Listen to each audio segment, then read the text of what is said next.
Everybody, especially our very distinguished presenter, Mila Frere, who is joining us from Washington. I'm Victor Vergara from World Bank. I'm currently in Medellin, Colombia, participating in the World Urban Forum, the 7th World Urban Forum.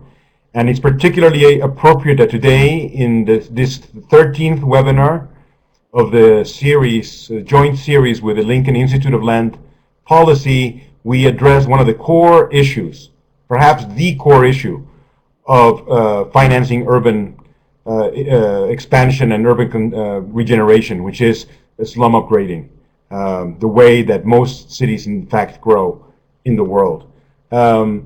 This is our 13th webinar. We will have two more. On the 14th of May, we will have Johannes Lin with the final webinar, and we'll keep you updated on the Christine Wong's presentation of the case of China. Let me begin by introducing Mila Frere, a very good friend, colleague, a mentor, and a distinguished former World Bank staff. She's currently an independent international consultant and former senior advisor to the World Bank with expertise in macroeconomics, public finance, decentralization, and urban economics and related reforms at national and municipal levels. She teaches urban economics at Johns Hopkins University in Washington, D.C. Mila worked in the World Bank for more than 20 years. She held management and research positions in the Urban Anchor, was manager of the Urban Program in Latin America, and director of the Urban and City Management Program in the World Bank Institute. She has held major programs, has led major programs in Africa and Latin America on subnational government reform, housing, and urban development, and advised teams in many countries, including Argentina, India, Bangladesh, Mongolia, Burundi, Rwanda, Brazil, Argentina, Morocco, Egypt, Peru, and many more. Her main field of concentration in the last 10 years has been cities and climate change, public finance, and urban economics. She helped with the organization of 4 urban research symposiums, which is a key part of the puzzle of how to address, how to find solutions for urban development, and co-edited the proceedings of 3 of these symposia.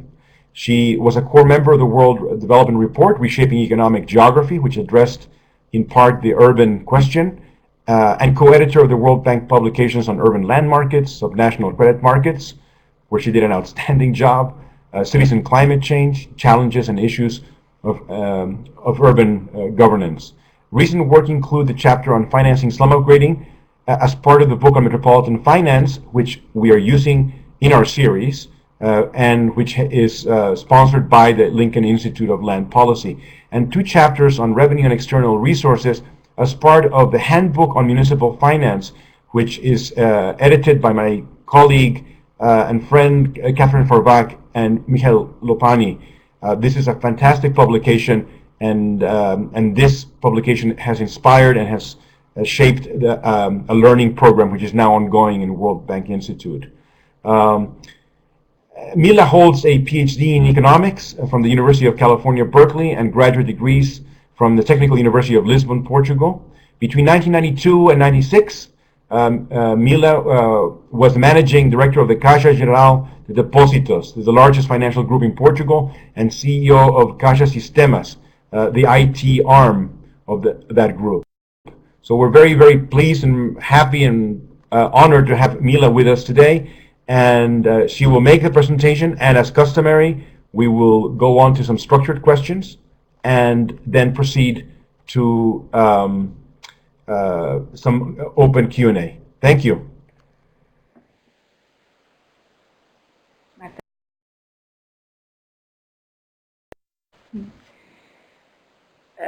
Good morning, everyone. Thank you very much, Vita, for your kind words. It's been always a pleasure to work in this institution and in WEI, and with all the colleagues who have been dedicated their lives to urban and city matters. So it's really a pleasure.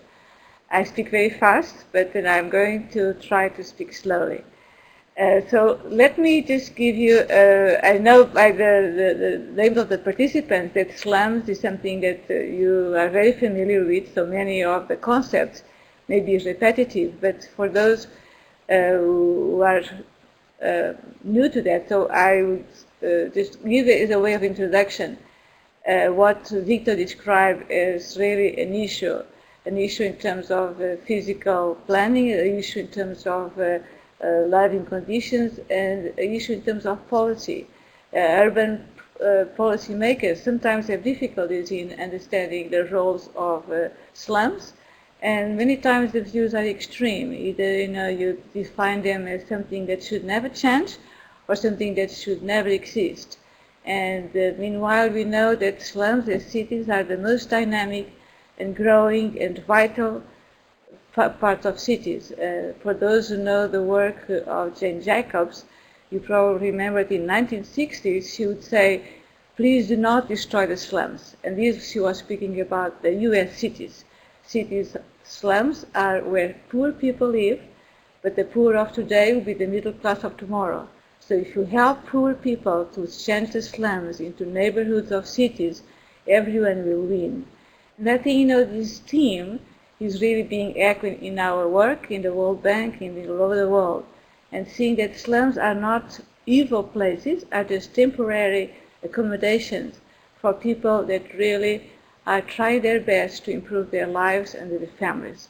So it's a fantastic way that we in the World Bank have been able to contribute not only to the financing of those settings, but also in terms of shaping the discussion and the policymakers and getting all of you interested in this fantastic subject.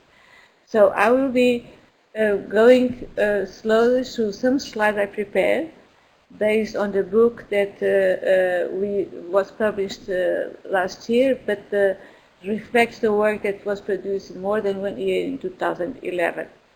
So some of the many other things that happened that were not captured in the book, but I will maybe afterwards give you a little bit of an update about some new interesting stories that have happened.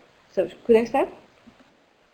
Okay, so this was the book that Vito referred. It was published by Lincoln Institute of Land Policy and has is a very nice synopsis about the most recent thinking about finance. And slums was one of the chapters included in the infrastructure section of the book. And so it was very good to have the pleasure to work with that team. Okay, so what the paper talks about? It talks about how slums occur, how can we address them, how can we finance them, and goes a little bit into the modalities of financing slums, knowing that slums have different components and that for efficiency reasons, each component could be financed in a specific way. And after doing with that, we speak about some successful cases for slum upgrading. We mentioned some of the already very well-known cases, like the Singapore, the Hong Kong, that have been very successful. Those programs that have also been very successful in more poor countries and in some countries. So we are covering a little bit of the two different typologies of addressing slum upgrading. And eventually, we are going to end with some key lessons that are more or less common sense for all of you. So the first thing is, let's define slums. As you know, we have adopted a definition that is produced by UN Habitat, that slums are places where people live in overcrowded quarters, lack title security, they don't really have full access to basic needs, mainly water and sanitation, and also they use temporary materials for building their shelter. So it's a very comprehensive definition, but brought some discipline to the field because, many times people, when compare slums across countries, they would end with different numbers and different dimensions of the problem. So how large is the problem of slums? Really, in fact, no one knows. So many of you know our colleague Robert Buckley, and he would refuse to quantify the size of the slum problem, much less to project. But because we are planners and because we are economists and because we deal with our government clients, we need or we like to have a notion about how big is the problem. So, I think that probably an underestimate suggests that around 1 billion people are living in these conditions. And that this number is going to grow before it starts going down, because in many countries, especially in Africa and in South Asia, as you know, the urban population is growing very, very rapidly, and the countries and the cities do not have the capacity to provide the service land and the accommodations for all these people. So we know the story that these people come and then they have to settle in places many times without the basic needs, and then over time, the services come either by themselves or because the authorities extend public services to those communities.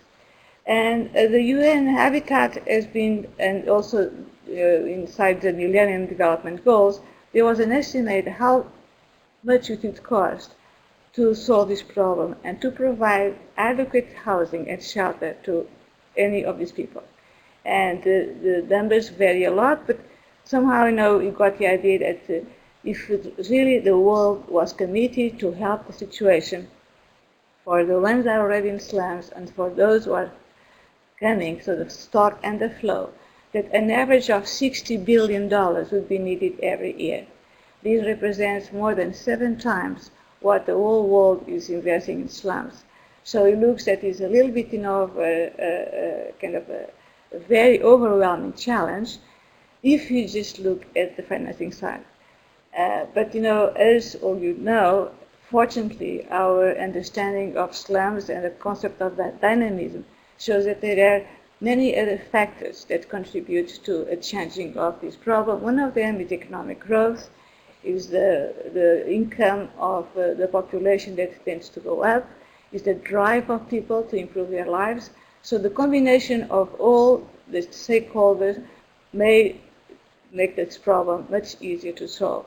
And I think it will be easier. And I think 20 years we will be in a much better position. How much it costs slum upgrading? It varies a lot. We can have, if you look just at the costs of a program that have been successful, we can have the lowest, which is $150 per capita in Kampung, in Indonesia, where really it was just trying not to address the very basic problem of access to water and sanitation. So it was just very basic, was at the community level. The community and the households were invited to participate, and it was extremely successful. But as I said, it was really very basic. Then we have the lowest, or the highest price tag, which was around $6,000, and this was in Guarapiranga in Brazil. Why was that? Because it was much more than really slum.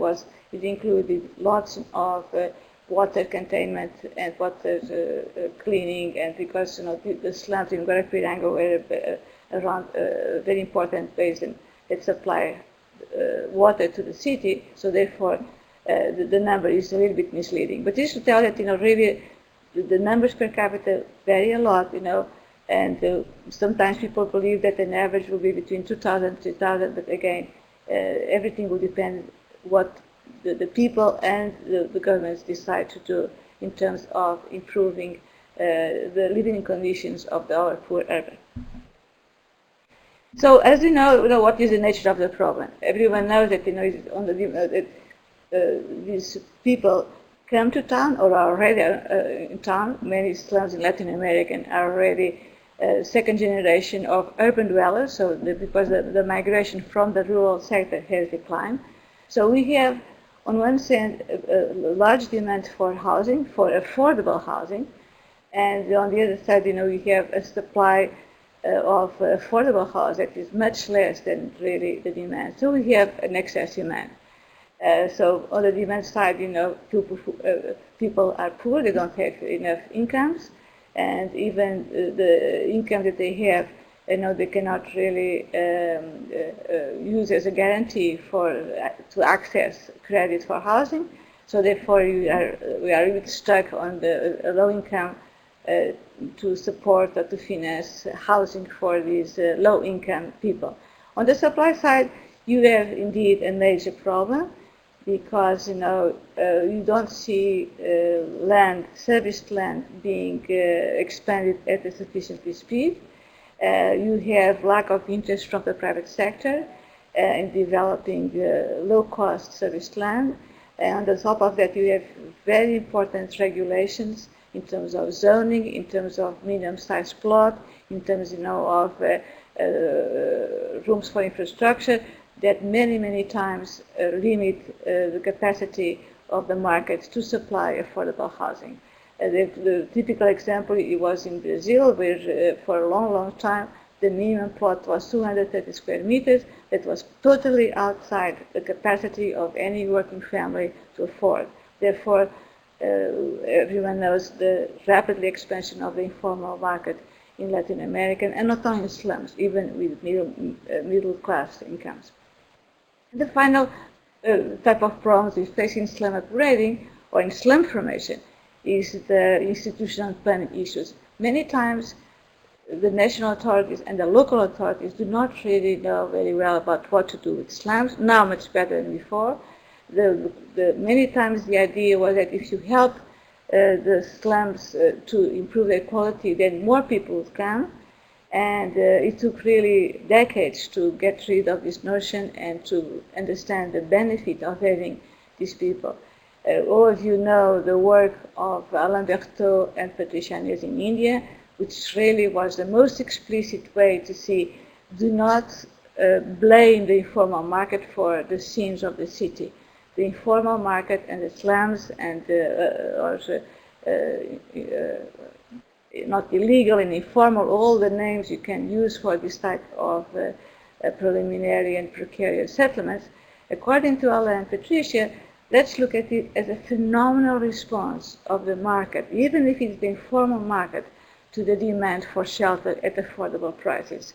So rather than blaming this market, we should be pleased because these people could come to town, could help the local economy, could start a living without really all the enormous infrastructures that in general informal developed demands. So it's another way of looking at slums in a more positive way.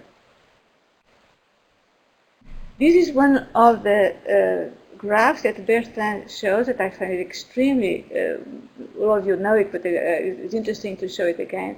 The concentration of income in some of these very large metropolis totally skewed to the very low income. So in general, you have the lowest price of a house implies that in general only probably 20% of the newcomers in the market can afford a new house. So between 70 and 80% of the new households, they cannot afford the market house, and therefore they settle in informal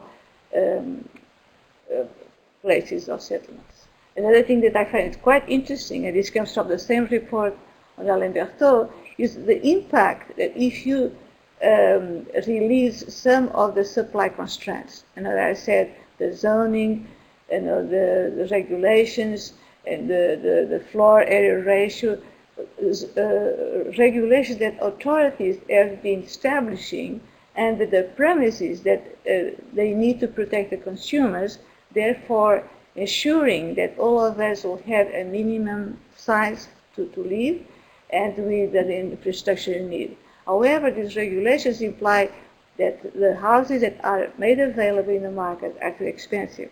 So these graphs, they compare on the left side the situation with those regulations, and on the right side what happened when you remove some of the regulatory supply constraints. It means that rather than you having a large house, you can put in a smaller house that is exactly the house that the poor want. The poor cannot afford and do not really need a large house. So if you really prepare and supply units that the poor need and can afford, you have a big market. And eventually you could, just by that fact, address an enormous portion of that segment that is not now provided. And this is also something that the private sector should know, the enormous potential of the low-income market. I worked in Brazil for many years. It was a time when President who came to the government, and housing started to be what we call the third leg of the social bench. Brazil, as you know, had done fantastic works on education and health. Housing was the last piece of the social agenda. And so 10 years ago, or actually more, the new government put a lot of emphasis on housing. And it was quite interesting that all this, what we are discussing today, was very much in the agenda of the World Bank and the government of Brazil. We had a fantastic ministry, it was when the Ministry of Cities was formed. We had a very interesting government, very interested in learning from us, discussing it together, and all these principles were really debated by the Ministry of Cities, by the financing sector, and also by the developers. It was fantastic. It was very, very interesting to see how much the developers understood the size of this market, where millions of houses they could do. It was the same principle in Chile. Very quickly, people recognized that poor people, actually, they can pay less, but in terms of numbers, the market is huge. So if you really help on the supply side, it can really help a long way for you to solve the problem of our slum dwellers. I cannot ask you questions now, but I will wait until the end. So let's see. One of the questions that is interesting and I'm inspired by the work of Bertrand and Inez is about, is the slums a problem or a solution? Of course, no one really likes slums. Everyone wants to improve the situation of all these families in slums. But, if you really provide them the opportunities, slums can evolve, can be integrated. And 30 years ago, we had the famous sites and services, which were ways to address this problem. So we would have the government providing serviced land, and then slowly the slum dwellers or the poor urban would improve their situation. It really didn't work that well because most of these areas, as you know, were out of the cities, and the poor could not really get, they were away from their source of income. So eventually it backfired. The houses, some of them, like in Senegal, were extremely successful because the city rapidly grew to these sites and services. But in many countries, the government found that it was expensive and that was not addressing the problems of the poor who need good shelter but also need to be close to the marketplace and to the labor market. And many times they don't have access. They don't really have public transportation. So therefore, it's a complex problem. So just very quickly, how are you from time? How many minutes? Only? Okay. So let me just go quickly. So the ways of going to about the gap you already know. So let me just do a little bit. So in terms of financing principles, what are the main principles? Slums includes several types of goods. We define between public goods, the ones that serve the whole community, in general structured infrastructure, and the private goods, which are mostly those that you do for themselves. For example, shelter improvement and all the benefits in your housing, and even land tenure in many respects could be a private good. So from the municipal finance literature, we have that advice that public goods should be financed by public finance, and the private goods should be financed by your own savings and income.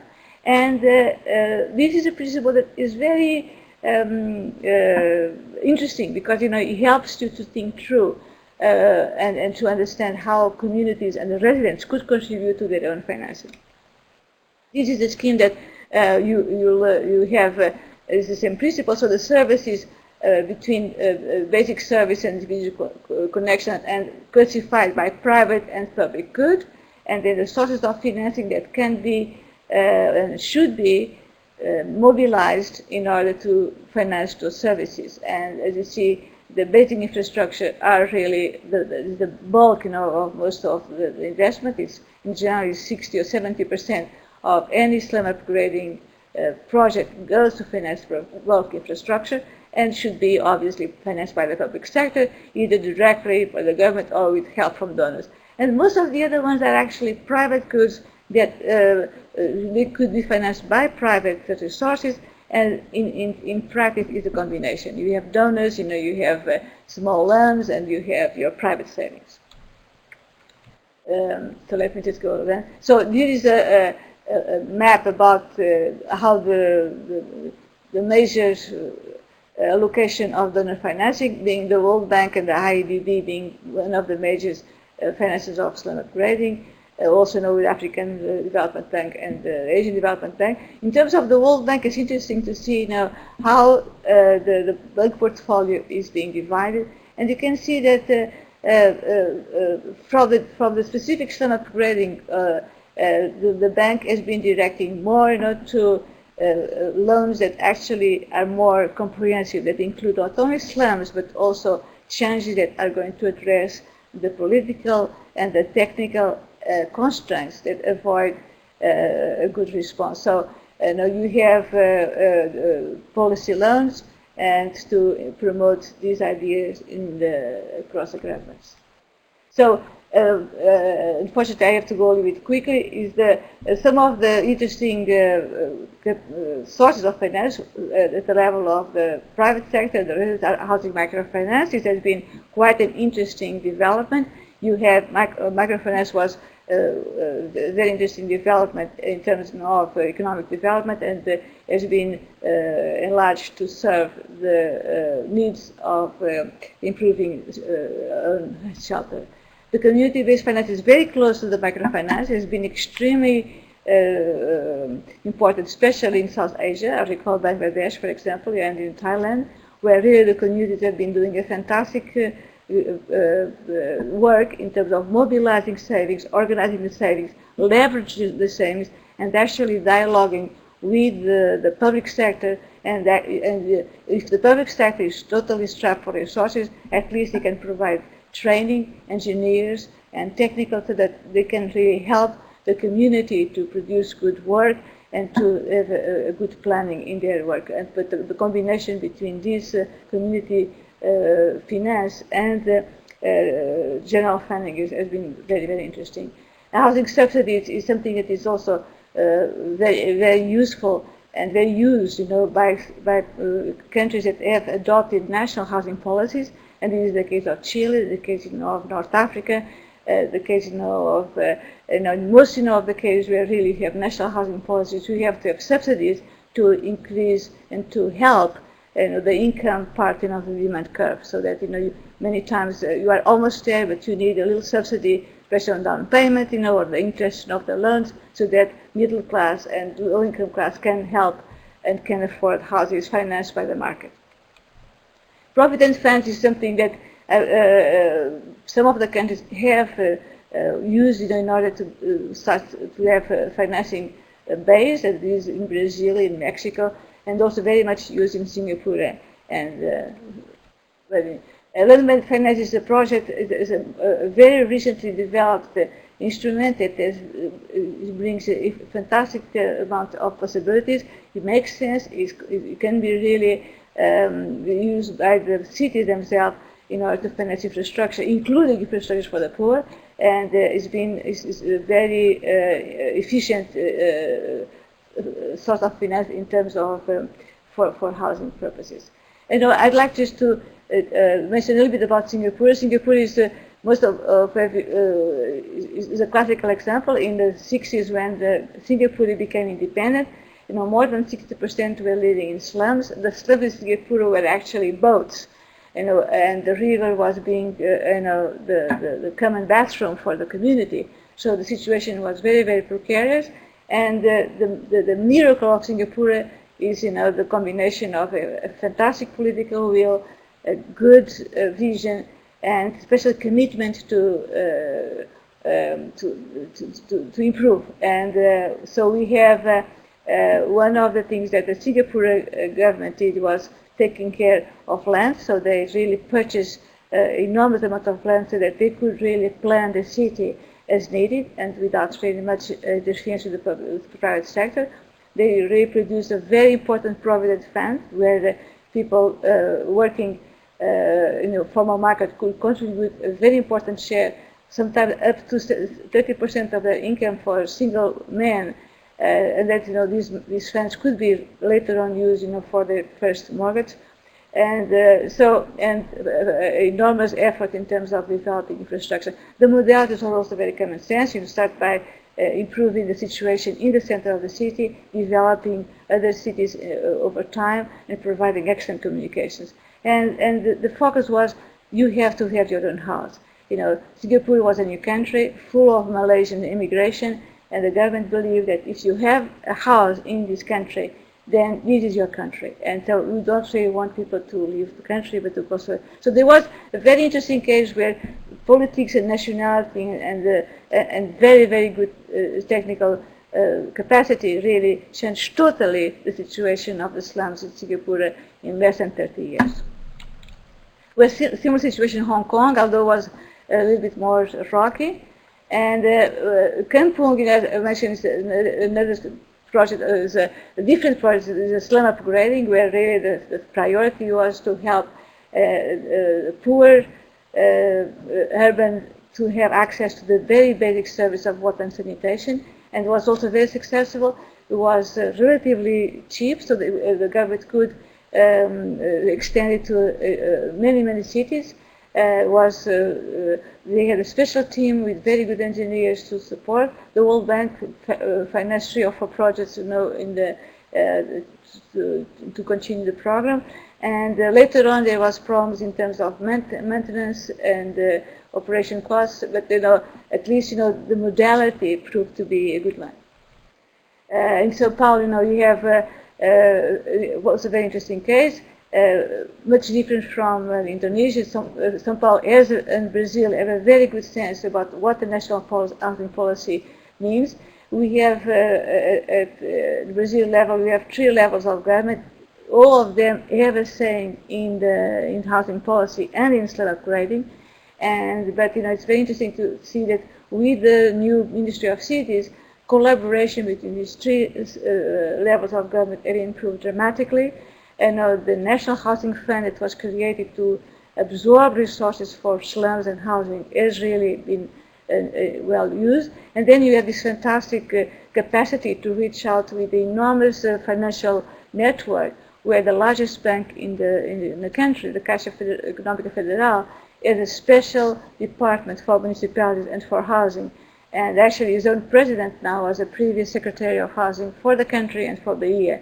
So it's a conjunction of factors that maybe explains, the very, very successful, at least, my view of My House, My Life that Brazil has been developing the last 10 years.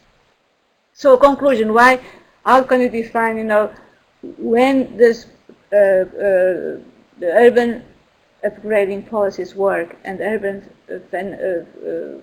upgrading finance works? There are some keys. First one is political will. It's interesting that if you look around from North Africa, to Singapore, to Portugal, to Brazil, if you really want to get rid, of, or not very good rid, but if you want to help the slum dwellers to improve the situation, if you want the slums to be part of the city, and with small or with large pots of money, you can do it. If you have a small pot of money, you have a vision, you include the stakeholders, and you listen to them and to see what they need. So good institutions is important. A land policy framework is basic. If you do not really have a land institution that can provide tenure for your and security for your plot, then the slum dwellers will not be able to go and then money. They would not be able to use that plot as a guarantee if they need some credit, and also their life is much more insecure and less able to take advantage of everything that a city can offer. Participation in local communities has been extremely important. You have these, more and more.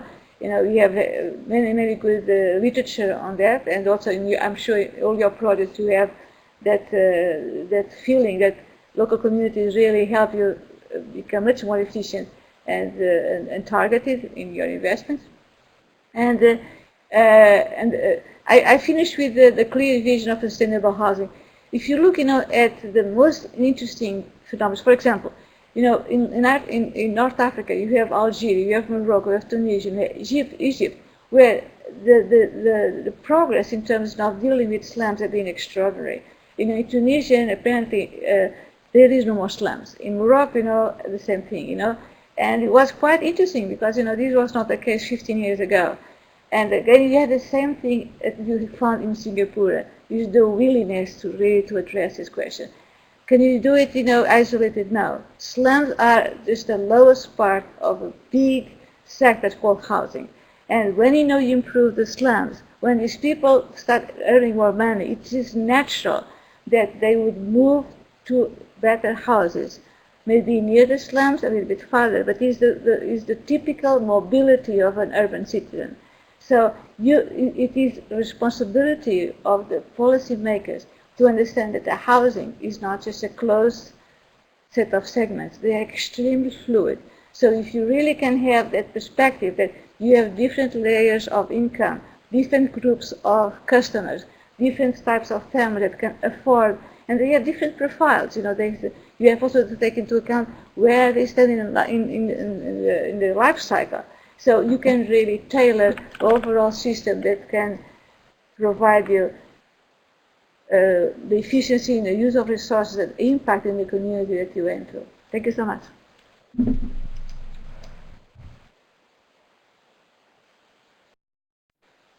Thank you very much, Mila. That was excellent. I think you raised a tremendous amount of very important issues, and it was very provocative and compelling. We have a lot of questions already, so we'll go through these rather quickly. Let's see, are you going to put them on? No, let's go to the questions, if that's okay with you, Mila. And sure. Then, because we have several, we have 25 participants from all over the world. Let's begin with Tommaso Bacchini. He says there is a tendency to overlap slums and unplanned urban growth, yet it might not always be the case. In a few contexts, especially where state authority is significantly hindered, unplanned areas might be at the upper end of urban economies. In Afghanistan, for instance, we may encounter unplanned yet upscale urban neighborhoods in the concept of slums inexorably tied to what unplanned city areas. So shouldn't we undo this linkage? So that's the question from Tommaso, Mila. This is a fantastic question, Tommaso. You have the same situation in Brazil. We have a very upscale informal sector. And this is very sad because this informal sector, they do not pay taxes. They really are not under the jurisdictions. They sometimes did not even show up in the maps. So it's how does it come? First, because the regulations are nonsensical. For example, in Brazil, when you know that the population is growing, in Brasilia at 30%, the new incomes, if you really prohibit, any kind of housing construction in the most demanded areas, something is going to happen. And, you are not really going to put the police, the federal police, to take away people that sometimes they're just middle class and they have political influence and they are going to vote for you. So, I would start looking about, the legislation, the zoning, and what's happening there. There is some market signs that they are going to say. These upper scale, they wanted to be there because maybe it's closer to the market, like the slums. And why are they informal? Why aren't they really following? Maybe because the zoning and the regulations are too strict. So I would start, looking exactly at what's going there in terms, of land regulations. Thank you very much, Mila. Let me read a comment and then a question. The comment is by Medhi Suwawi.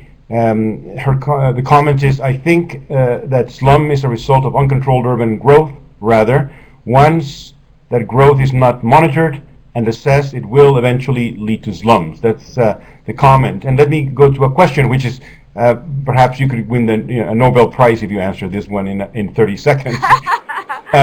What should be the short and long-term response of the government of Pakistan to address the issue of slums that are attributed with incidents of crimes and violence?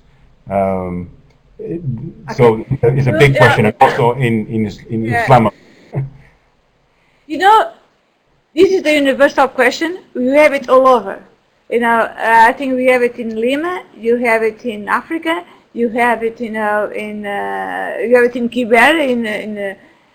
You have it in Bangladesh. You know, unfortunately, you know, these slums many times because of, you know, you really have they breed security and breed property, and many times they are really not checked, you know, by the police forces, and they are also because, you know, the whole informality. Many times they fall prey, you know, of mafias, you know, and drug gangs, you know. Unfortunately, if you see our beautiful Rio de Janeiro that is going to be the Olympics in a couple of years, you still have, you know, this problem. So it's something, unfortunately, that, you know, we need to address, and it's going to take time.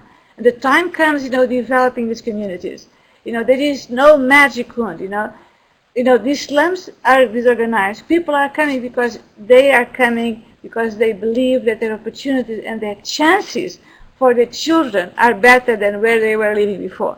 So when people come to look for a house near the house, it is because the human drive of making their life better. Maybe if they think they do not find it, at least they try. And if you see, you know, actually, there are several studies about the mobility. You know, many people that really they come to these slums, they have a better. If you look at their income level in 10 years, they probably much better than those that were already there. Mobility is in itself a screening of the capacity and the ambition of people who migrate. So having them situated in areas where they really do not have infrastructure, they don't have sanitation, and they are and they become prey of people and scrupulous vendors that really they sell them electricity or water because they do not really have the protection of the public sector. So in general, what happens, and with projects, you know, they organize in communities, and these communities can really have a leverage to speak with the local authorities. Does it take time? It takes enormous time. You know, but it somehow is the story of development, of human development. Things take time, but there are things that should be. I would not go for the removal of slums. You know, I could really go for a little bit more strict rules of occupation of territory. And in which case I say, okay, don't really settle here because, you know, it's a not secure area. You are going to be flooded. And but, you know, why don't, you know, you speak with the community leaders. Sometimes in Bangladesh they do that. And, you know, why don't we do not really have the resource to provide infrastructure, but in the near future we have to please, you know, move and settle in an area where we can really have some rights of way defined and that they are not subject to floods. This would be already enormous. You know, having the public sector closing the eyes is the worst. You know, having the public sector like the Tanzanians did, you know, look, you know, what's going on. We do not really have money to serve everyone, but we can at least help, you know, these guys to have the minimum planning structure so that in the future, when there is resources, we can give them the resources they need. So this would be my answer. Thank you, Victor.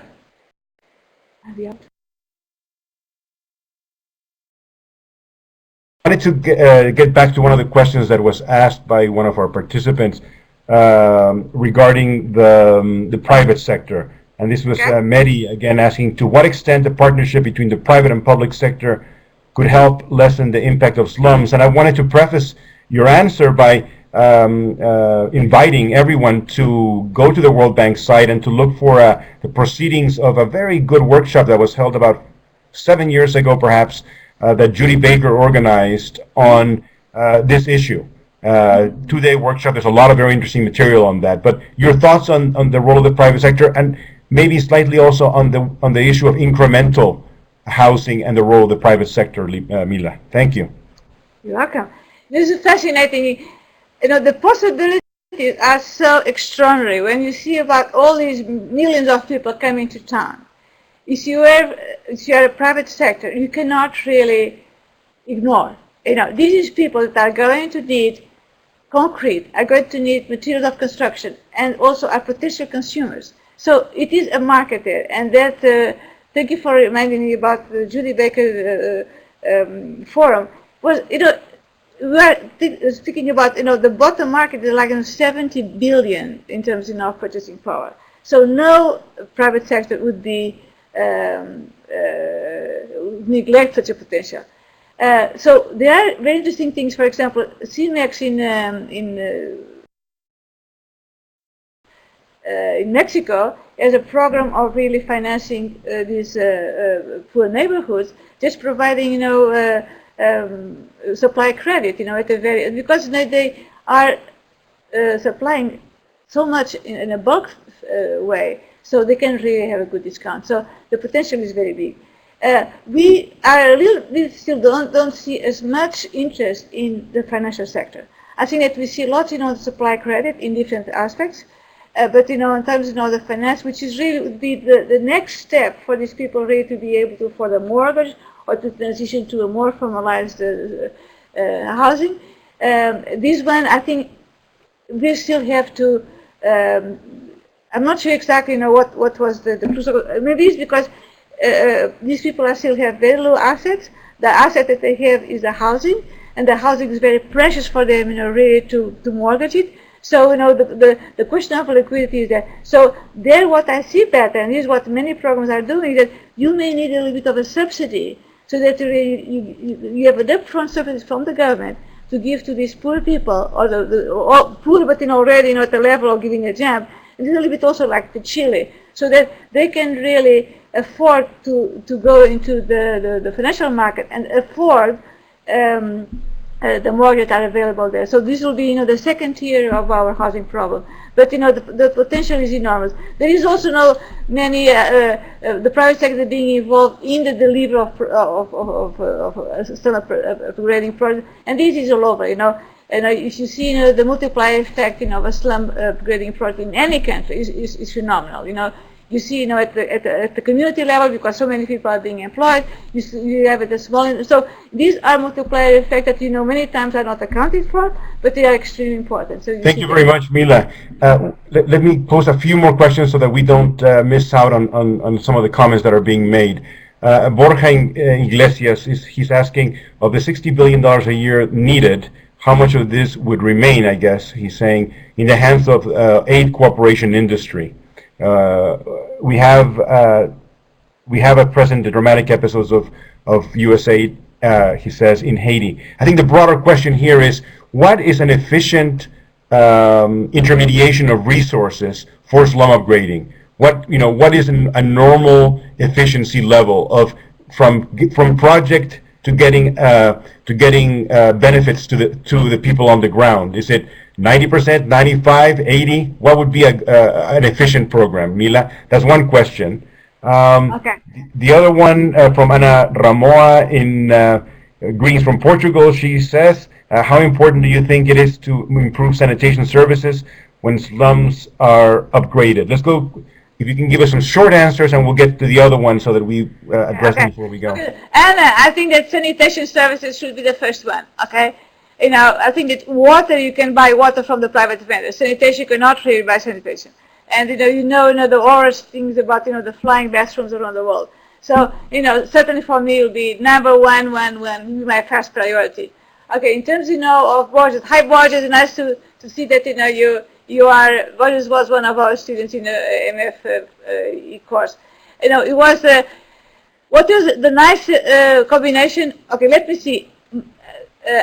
One of the best programs that I think the World Bank has designed and that I really like very much was the Vietnam urban upgrading. There you could see everyone playing a role. You could see the World Bank, having a substantial amount of resources to infrastructure as it should be, and you'd have the private residents financing the improvement of their own shelter, and you have state governments and city governments being able to take care of the operation and maintenance, and also to contribute a little bit, with local connections. So you could see in that program that, the whole network, the program is already 10 years old, and you can see, the whole network with 4 cities where everything, everyone was motivated. People really, there were checks and balances. So I would be reluctant to say that it's 60 to 40 because it depends. If you have really a big infrastructure project where really you need massive truck infrastructure, then very easily you have to have the infrastructure are really very heavy, and you need a higher level of donor financing because it's cheaper, it's long term, is concessionary, and you need really to have it. Thanks very much, Mila. I know that we're getting close to the end, and I'll ask indulgence from Javier to go a little bit beyond the exact closing time. Let me go to the other questions. We need to respect our participants.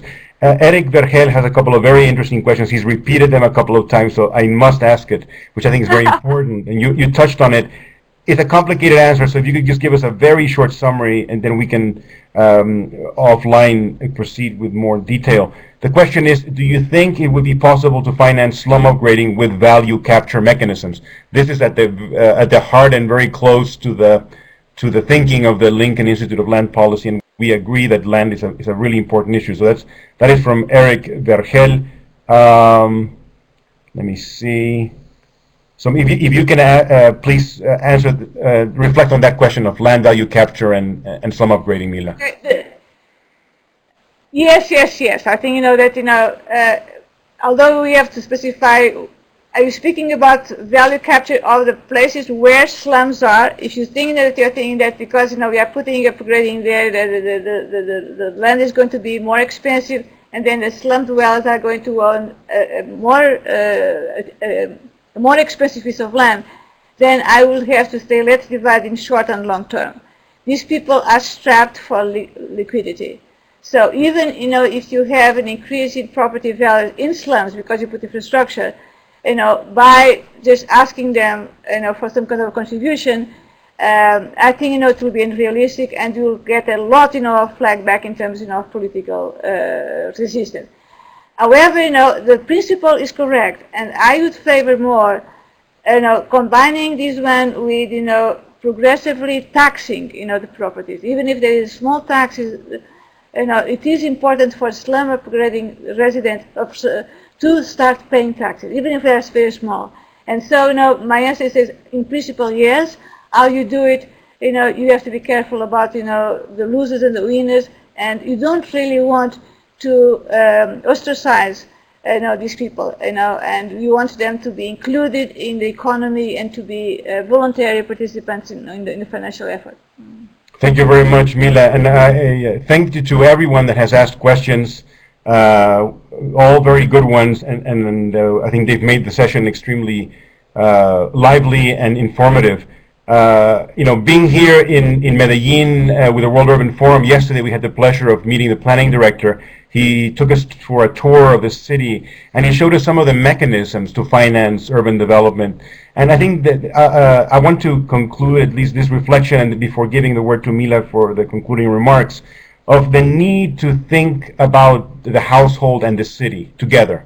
And I think that's the secret of urban development. And how can you make, as Mila said, giving the poor a stake in the city because they have a stake as home dwellers and eventually home owners, and potentially with a rental market that works as inhabitants that can actually break into into home ownership if they so desire. But as long as you don't have that connection, it's impossible. And there are marvelous things happening all over the world, as Mila said. There are solutions out there. I would hasten to say that every problem in the world now has a solution that we know about, and the problem is getting that knowledge to the right people and getting the political will and the courage to actually implement these reforms, which have risks associated with them, without doubt, and managing the risks and managing the failures that are potentially going to happen, along with hopefully many more successes. So, Mila, any final reflections from you, and? Yes, well, thank you very much for very, very nice questions and for the opportunity for me to share with you some of my passion about these issues. There are two things I'd like to do. First is time. We get so impatient that things do not really happen in 3 years. the World Bank and everyone, you have targets, you have assessments, and you have, did you achieve your objectives in 5 to 7 years? Unfortunately, development is much more than 7 years. So I think, this means that we have to stop. On the contrary, we have to be even more ambitious, and we have really to have everyone around the table and to listen and listen. I think that, some of the most interesting cases, like Brazil, people start listening to everyone from across the table, from parties, to people from the villages, to mayors, to everyone. And then, the second thing is, see slums as, an integral part of the challenge of urban development. Like, climate change, or like, transport, or like, so many things that, we have in our cities. These were people that really left their culture, sometimes when there's immigration, and they are there, and they really want to improve the situation. If they are sometimes subject to crime and violence, it's because they really have no other way, and they don't really have a way to get out of it. And it's up to us, really to help, demystify what is really a slum and see the potential of growth. And the examples are all over the world. And so I hope that, in 5 years, we will look back and say, wow, what a great progress we have been doing. Thank you very much, Mila, for everything, and we invite everyone to continue to be engaged. There are many institutions working on trying to put together packages of knowledge on practical knowledge and how to address slum upgrading. The World Bank is now producing a course, and we will make it available free of charge. And there are other institutions as well working on slum upgrading. We thank you very much for your participation. We invite you by thanking again everyone that participated, Mila for the wonderful presentation and the questions from the participants. May 14th, we will have Johannes Lind presenting a chapter on external financing, a chapter that was produced in collaboration with Homie Harris from the Brookings Institution. And so thank you very much again. We will have a short survey